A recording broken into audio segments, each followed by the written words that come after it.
بسم اللہ الرحمن الرحیم۔ میری عزیز بہنوں، بیٹیوں اور بھائیوں، الحمدللہ اللہ کا لاکھ لاکھ شکر ہے کہ ہم اصلاحی مجلس سجا رہے ہیں اور کوشش کرتے ہیں مختصر سے مختصر وقت میں آپ کے سامنے ہم کوئی اصلاحی بات پیش کر دیں۔ آج میرا موضوع ہے اپنے گھر کے ماحول کو خوشگوار بنانے کے لیے حضرت صلی اللہ علیہ وسلم نے کیا اصول بیان فرمائے ہیں۔ میں ایک حدیث کا ترجمہ سناتا ہوں۔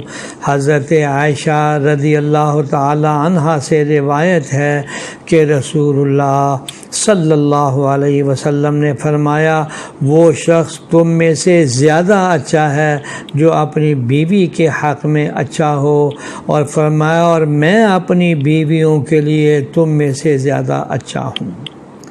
یعنی مل جل کر زندگی بسر کرنا انسان کی فطرت میں شامل ہے۔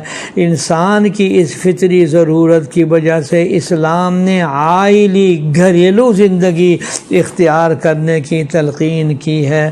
چنانچہ اسلام نے بیوی کے حقوق و فرائض کے بارے میں خاص طور پر تعلیم دی، جس سے زندگی میں راحت و سکون ہونے کی وجہ سے بچے بھی خوشگوار ماحول میں تربیت پا کر عمدہ شہری اور آنکھوں کی ٹھنڈک بنتے ہیں۔ جب بیوی کے حقوق و فرائض کی بات کی جائے تو شوہر کے حقوق و فرائض کی بات بھی آ جائے گی، اس لیے کہ جو بیوی کے حقوق ہیں وہ شوہر کے فرائض ہیں، اور جو بیوی کے فرائض ہیں وہ شوہر کے حقوق ہیں۔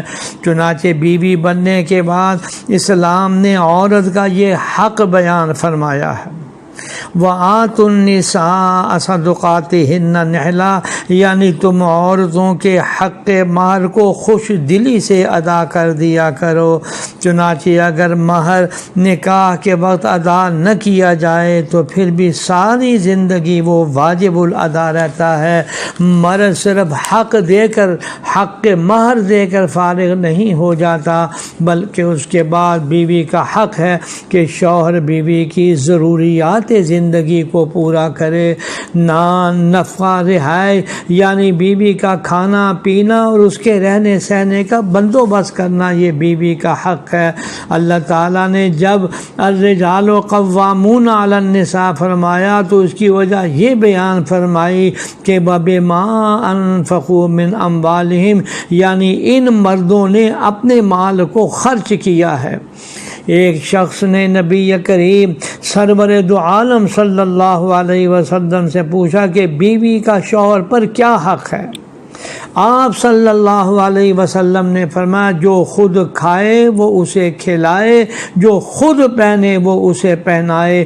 لہذا بیوی کا یہ حق ہے کہ شوہر اس کے ساتھ عدل و انصاف کا معاملہ کرے، بلکہ قرآن مجید میں اللہ تعالیٰ نے بیوی کا اس سے بھی آگے حق یہ ارشاد فرمایا اور سفارش یہ فرمائی قرآن میں ہے، وَعَاشِرُوهُنَّ بِالْمَعْرُوفِ، اور تم ان عورتوں کے ساتھ یعنی اپنی بیگمات کے ساتھ حسن سلوک کرو۔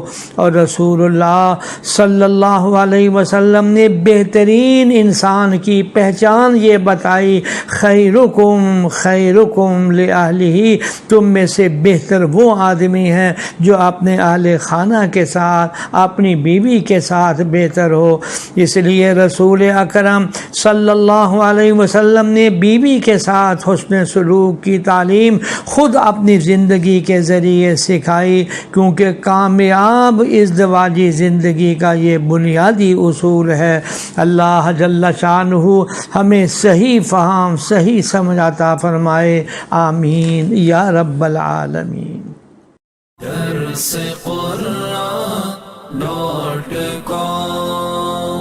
www.darsequran.com